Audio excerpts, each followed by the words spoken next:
ሰላም ጤና ይስጥልን ተመልካቾቻችን እንደምንላችኋል ከናሁ ቴሌቪዥን ለዕለተ አርብ ግንቦት 21 ቀን 2018 ዓ.ም የቀን ዜናዎቹ ለእናንተ የምናደርስበት ጊዜው አሁን ነው። ከዜናዎቹ ጋር ሀብታማ ያሌው ነኝ። አብራችሁን ቆዩ።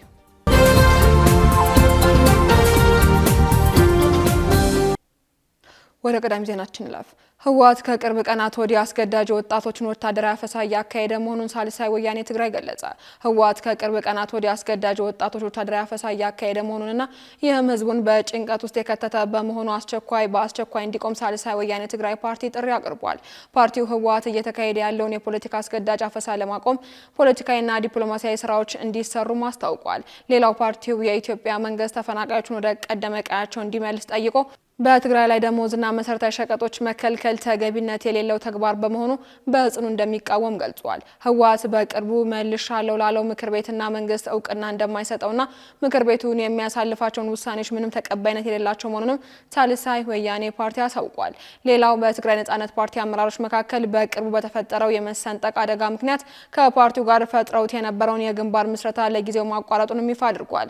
በትግራይ ውስጥ ሌላ ዙር ጦርነት እንዳይከሰትም በተጋሮች መካከል ውይይትና እርቅ እንዲደረግም ፓርቲው ጥሪ አቅርቧል። የኢትዮጵያ ኒውክሌር ኃይል ኮሚሽን የነጻ ትምህርት ዕድል ጥሪ አቀረበ። የኢትዮጵያ ኒውክሌር ኃይል ኮሚሽን ጠንካራ ሀገራዊ ኒውክሌር መሰረተ ልማት ለመገንባት የሚያስችሉት ከፍተኛ ባለሙያዎችን ለማፍራት ለኢትዮጵያውያን ተማሪዎችና አሰልጣኞች በሩሲያ ነጻ ትምህርት ዕድል ማመቻቸቱን አስታውቋል።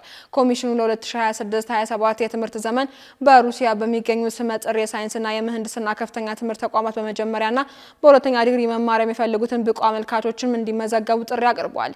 የሚሰጡት የትምህርት ዘርፎችን በኒውክሌር ሳይንስና ቴክኖሎጂ ላይ ያተኮሩ ሲሆኑ እነዚህን ዘርፎችን ያካትታል ተብሏል።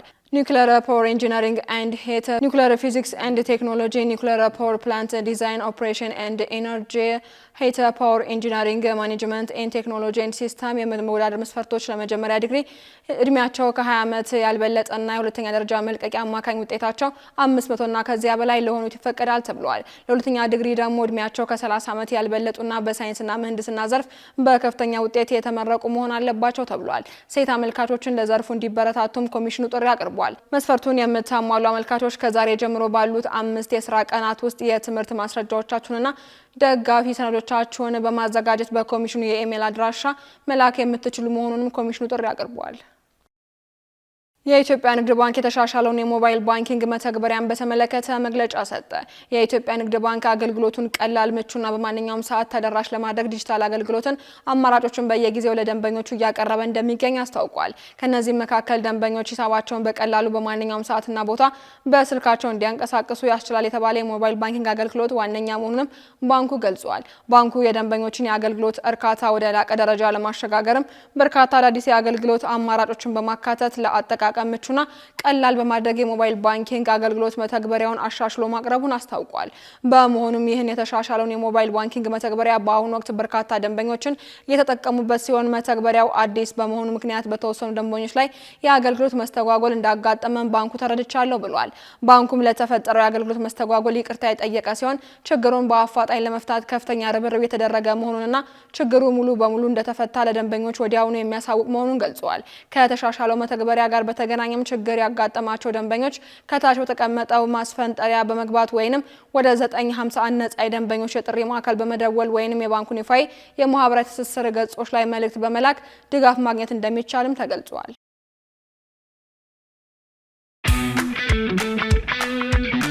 እነሆ የምስራች! የ10 አየር መንገድ የበረራ ትኬት ለውድ ደንበኞቹ በተቀላጠፈና አስተማማኝ በሆነ መንገድ እያቀረበ ያለው በዚህም በደንበኞቹ የተመሰገነው ጉዞጎ አሁን ደግሞ ተደራሽነቱን በማስፋት ተጨማሪ ባንኮችን በማካተት ለውድ ደንበኞቹ የበለጠ አስተማማኝ ለመሆን ችሏል። የጉዞጎን አፕሊኬሽን ከአፕ ስቶር ወይም ከፕላይ ስቶር በማውረድ የመነሻና የመድረሻ ከተማዎትን መርጠው ዋጋ አወዳድረው የሀገር ውስጥም ሆነ ዓለም አቀፍ በረራ ማድረግ ካሰቡ የበረራ ትኬቶን ክፍያ በአቅራቢያው በሚገኙ ባንኮች አንድም በአካል በመሄድ ወይም በኦንላይን የክፍያ አማራጮች ክፍያዎትን በመፈጸም የበረራ ትኬቶን በእጅ ያስገቡ። ከዚህም በተጨማሪ እንደ ሁሉ ጊዜው ወደ ጉዞጎ የጥሪ ማዕከላችን 7473 በመደወል ከሙሉ የበረራ መረጃ ጋር የ24 ሰዓት የትኬት አገልግሎት ማግኘት እንደሚችሉ ስናበስሮ በታላቅ ደስታ ነው። ለበረራዎ ጉዞጎ።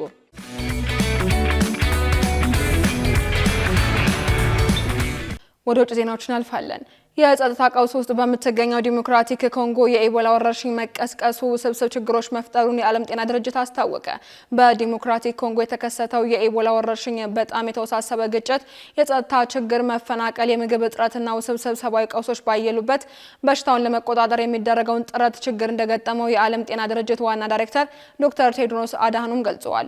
ዋና ዳይሬክተሩ በዋና ከተማዋ ኪንሻሳ ለመገናኛ ብዙሃን በሰጡት መግለጫ የዲሞክራቲክ ኮንጎ ማህበረሰብ ሰፊ ርብርብ የሚያስፈልገውና ድጋፍ የሚሻ መሆኑን መግለጻቸውን ዥንዋ ዘግቧል። የኢቦላ ወረርሽኝ በዲሞክራቲክ ኮንጎ ለ17ኛ ጊዜ የተቀሰቀሰ ሲሆን የዓለም ጤና ስጋት ተደርጎ ተወስዷል።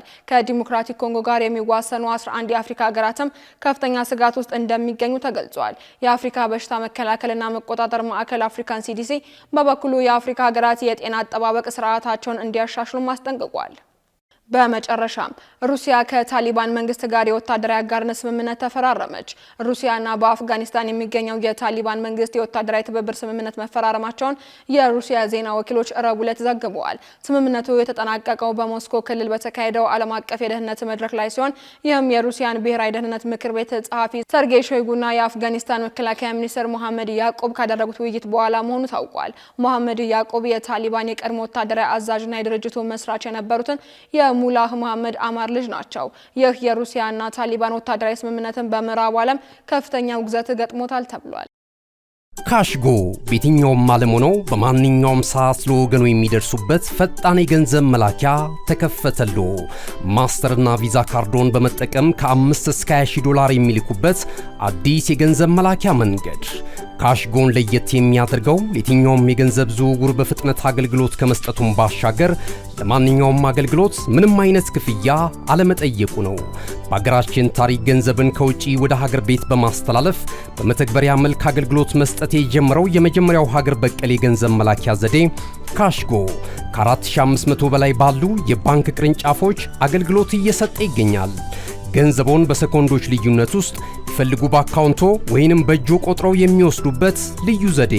በቅርቡ ሁሉንም ኢትዮጵያዊ ባለቤት ለማድረግ ጉዞ የጀመረው ካሽጎ ዛሬውኑ መተግበሪያውን በስልኮ ላይ በመጫን የአገልግሎቱ ተጠቃሚ ሆኑ።